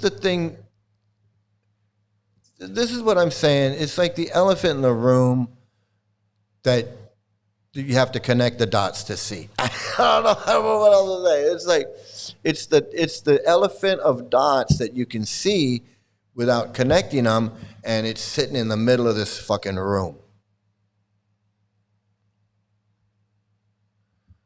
You've got, I mean, just seriously, just connect the two dots. You got this guy grooming these little girls. He's obviously getting off on these little girls.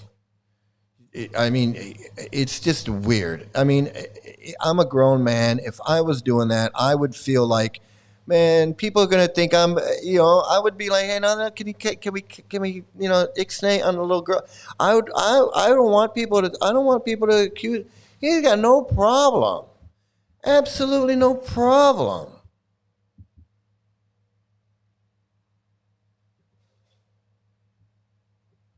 And then you got this guy who says, yeah, there's no problem there.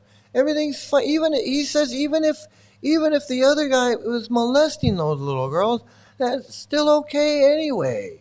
He just doesn't have a problem with any of it. And he doesn't understand why we have a problem with it. He's so upset that we have a problem with it, he's got to make a video saying, hey, can you just cut out criticizing me over this shit? This is insane. Absolute insanity. This is absolute insanity, man. You need to have me on friggin' 60 Minutes or something. These ISKCON freaks are absolutely disconnected from human morality. They completely are, man. They don't know up from down, right from left, up. They just completely confused. That's what I'm saying. These criminals in jail know better than this fucking holy man. These criminals in jail know you don't hang around with child molesters. Prabhupada says, birds of a feather. And so why are you going to go hang out with these child molesters? People that have admitted it, people that have been convicted of it, why? What are you trying to prove? That you're a holy man?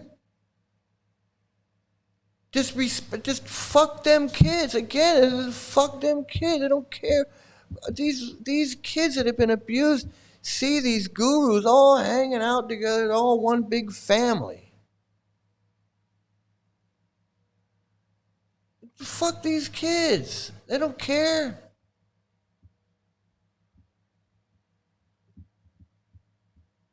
Let me get you an interview on 60 Minutes. Man, it's time to expose this goddamn cult. I know, right? I know. Why? I would think that there's somebody that's got a lot more credentials than me would be saying this, so that I don't have to. You would think that there's like some psychologist. Where's that guy? Where's, like these people.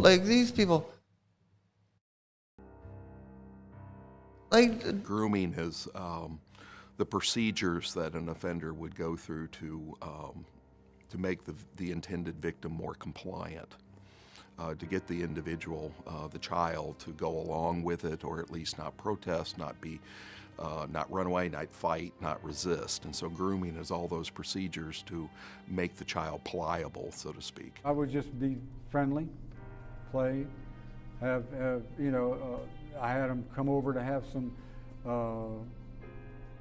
brownies, give them some brownies and let them have colors and crayons and do some artwork. And first it starts out that way. And the grooming can be all sorts of things. The individual or the predator could start off by finding opportunities to spend time with the child that would be in excess of what. It's just, I hate to say it, but it's grossing me out. It's just grossing me out. It's grossing me out. I'm the right person.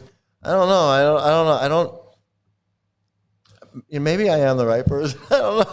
I would think that there's there's a psychologist or a criminal mind, a real child expert, a real expert. I mean, I'm just some friggin', I'm out in, I'm nowhere near 60 Minutes, but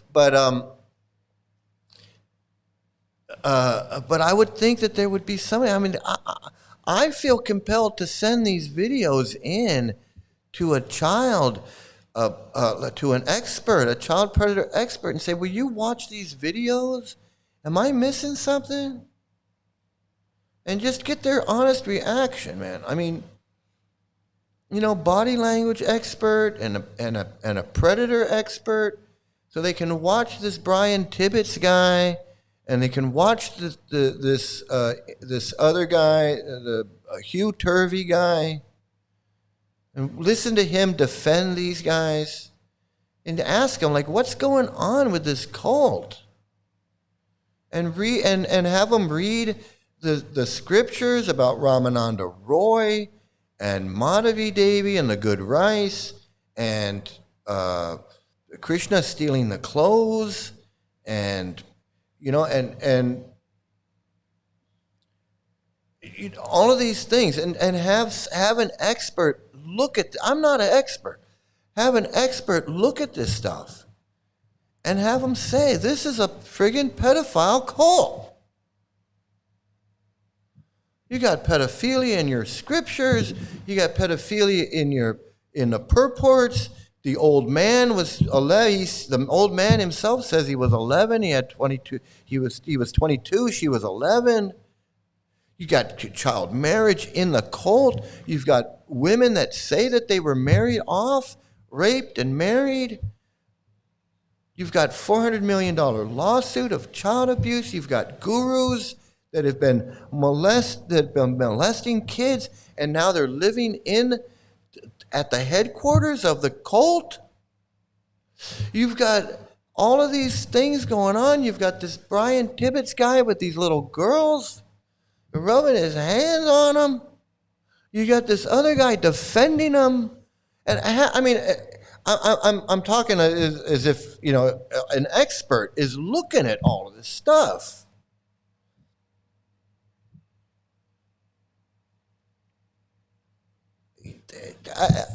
I think that if an expert was looking at all this stuff, that their fucking head would explode and he'd freaking die.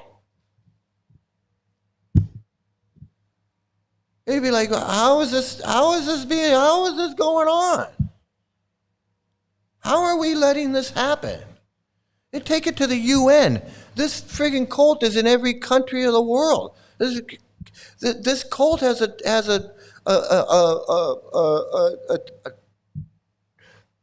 pedophile human trafficking hub in every major city on the planet. And they just shift people around. They were doing it in 1975 with Robin George. You don't think they're doing that shit now?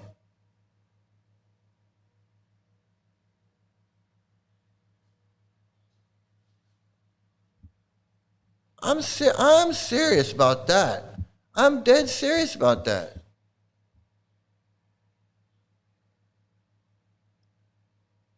I know. Pedo explains his demonic tactics. At least he's saying, hey, this is how I did it, man. Watch out for people like me. This is how I did it. I invited him. He says, I invited him over for brownies. I invited him over for brownies. Gee, who do I have on film that pulled out a pocket full of candy for the kids? Oh, it was this guy.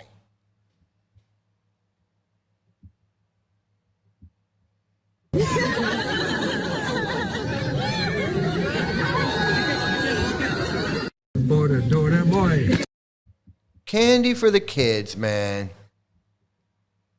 All he needs is a van that says free candy on the side. That's all he needs. That's all he needs. He needs a van with it says free candy on the side. ISKCON is no more, no less an institutionalized perv pedo worldwide cult from the very beginning. I know, and I don't know why people can't see it. And when I say it and when I read it like this, and it's like, this is what we're saying, it sounds crazy.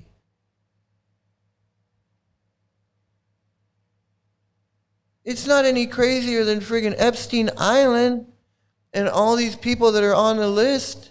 And you go, well, how does this guy end up on the list? How is this Bill Clinton and this guy and that guy? Yes.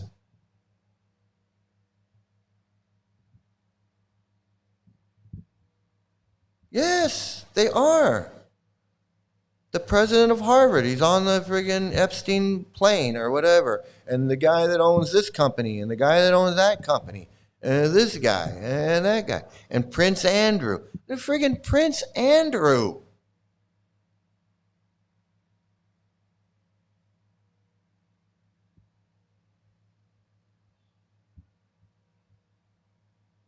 Don't anybody ever tell me, Jai Pataka would never do that. Prince Andrew. Just say Prince Andrew. That's all you gotta say. The guy's the brother of the king.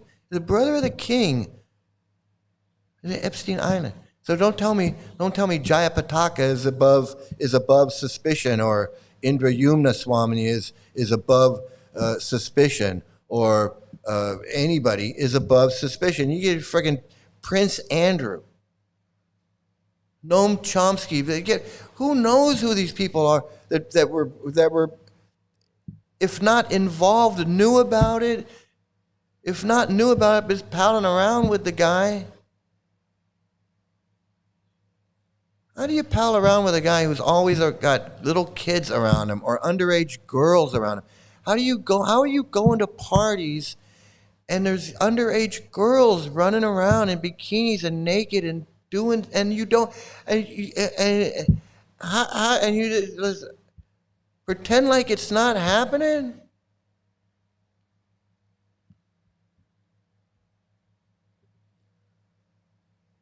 ISKCON can absolutely be this pedophile ring that we're saying it is, and it is. And that doesn't mean that everybody that came in contact with Epstein or Epstein Island or everybody that worked there was trafficking somebody, but they were all working for him or doing something for him. They were cutting his lawn, they were mowing his lawn and watering his plants and walking his dogs when he was out of the thing, and washing his windows and whatever they were doing. They were doing something. They were involved. All these people involved. So that doesn't mean that everybody that was involved was human trafficking or molesting a little girl. But the guy washing Epstein's window was not, probably maybe didn't know. Maybe he did know. Maybe he didn't know. But he's still involved in it. Not guilty of anything, but he's, so you got all this stuff going on. There's all these people that are involved that don't know or minimally know, but they're still part of the operation. They just don't know it. Just like I was, like we were. We didn't know. The guy mowing the lawn at Epstein Island, the guy that was mowing the gardener at Epstein's Island, he probably didn't know. He might not have known. He might have been mowing everybody's lawn in the neighborhood. I mow everybody's lawn. Yeah, I was mowing Epstein's lawn. I didn't know I was mowing Epstein's lawn, but I was mowing Epstein's lawn.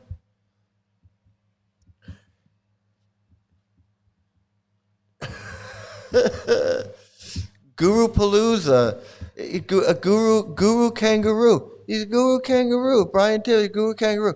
He thinks he's guru kangaroo for the little kids. Retards are us. He's guru kangaroo. I'm the kids. I'm the guru for the kids. I'm Hobo Kelly. I'm I mean, this video. I mean, what is he doing in this video? He's just playing it up for. I can't get over this. And it's not like he's got his hands all over him, but he's doing exactly what the guy said that groomers do. He's doing everything that groomers do.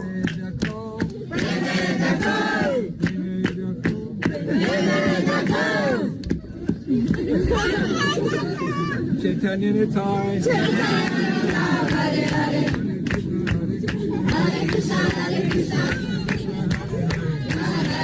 Everybody go to bed. Mangalarti tomorrow, kids.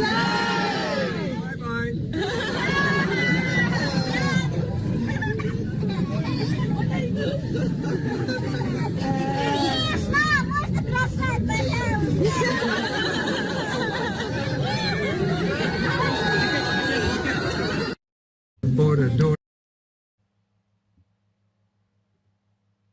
That's it, man. That is grooming 101. Like you could play this video of Brian Tibbetts, and you could put the audio of the pedophile expert guy explaining grooming, and it would totally sync up.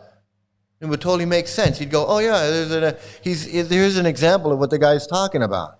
You could totally edit it together like that, and you'd go, yeah, that's what this makes sense. That's how on the money it is. Real cosplaying. Man, Howard Johnson. Can't wait for the day they shut down this cult for good to stop people from joining this crap. That will ultimately ruin your life. I know. And people coming in here and talking about, well, ISKCON does good stuff. It feeds people. It feeds people a bunch of bullshit.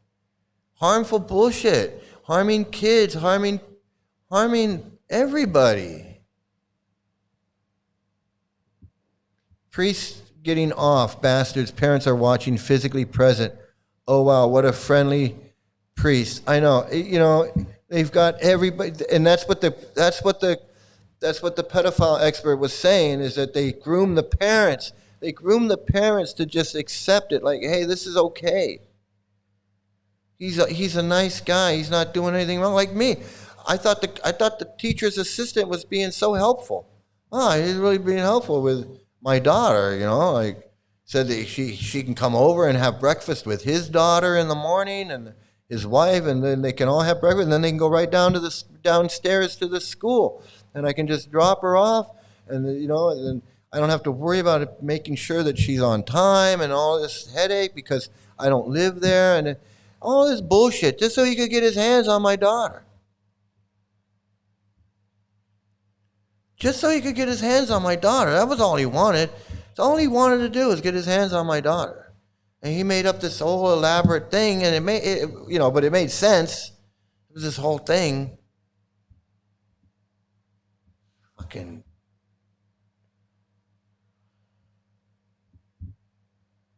I know, the candy. He's got candy for the kids. He's got candy for the kids. He's got prashadam or whatever he's giving them, peanuts or whatever the fuck it is. It's so fucking creepy. And parents are standing around like, oh, he's handing out. They don't have a clue.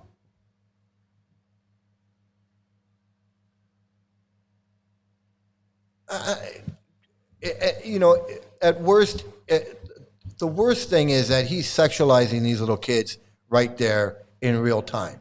He's getting off on it. He's just like, I've got the little girls. And that's creepy. Okay, he might not be touching them. He might not be assaulting them. But the fact that he's getting a sexual pleasure from it is creepy. if he's getting a sexual pleasure from it, which I feel he is. He's getting a sexual gratification from just being surrounded from all these little girls and then giving them candy, and they talk to him and he talks back to them, and he has this whole interaction with them. I feel it's sexual. He's a swan, you know. I feel it's sexual. No different than if I was doing it. If I was sitting here and I had a bunch of little girls around me and I wasn't molesting them or anything, but I was just getting off on it. I'm just getting off on it. Oh, we get your doll, and we get this, and I'm in my head, I'm getting off on it. I'm not just Uncle Mike, you know, with my niece interacting. No, it's a whole thing now. It's a whole thing going on.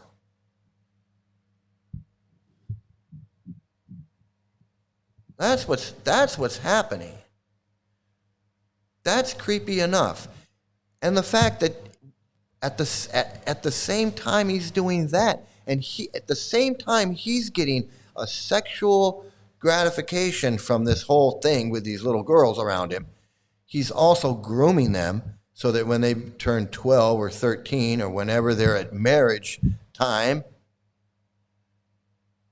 and the marriage thing comes in, hey, we're going to have to get you a husband. They're going to be receptive to it.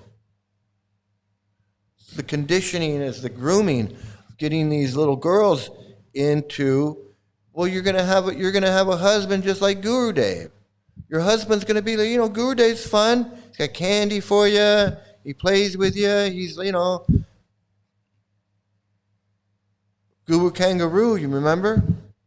Guru Kangaroo? Well, your husband's going to be like that. No, your husband ain't going to be like that. He's going to be a little bit different. But the little girl's not going to know. Oh, I'm going to have a fun husband, just like Guru Dev. Woo! No, sorry. No. That is sinister and disgusting. This forced marriage, this arranged marriage at 12, 13 years old.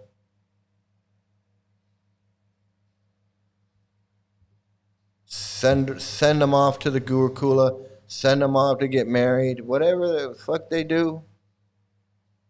That's the other part of this thing. There's two disgusting things going on. He's sexualizing this whole thing and getting off on it, and at the same time, they're grooming these little girls for their child marriage, their arranged marriage, so they can marry some old man, and they're going to be like, hey, I'm okay, marriage time. It's disgusting. It's disgusting. And so that's my that's my take on what was it today? That's my take on these predators, these grooming. This disgusting fuck, man. I can't stand this guy anyway. But seeing him surrounded by all these little girls, and there's some adults there too that are watching, is just really disgusting. It really needs to be addressed. And the fact that they don't address it, no one's told him, hey, can you cut it out, Ixnay with the ISK. It's like no one says anything to him about, you know, can you just tone it down with the little girls, man? We have a problem with that, and you running around with all these little girls is not helping. No, it's not helping. And if he was a real holy man, and he was really trying to, if he was a real holy man, and this was a real spiritual organization with real spiritual tenets and practices and all that stuff, he wouldn't be doing this. He would be saying, yeah, this is not a good look. This is not a good look. Like, bring the kids in and then get the kids out of here. No, his whole life, his whole day. I've never seen him not surrounded by little kids and women and girls and all of the whole thing.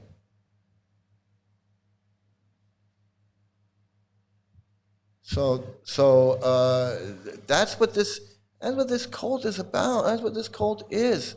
I'm glad I did this thing today, showing this. I'm going to do more.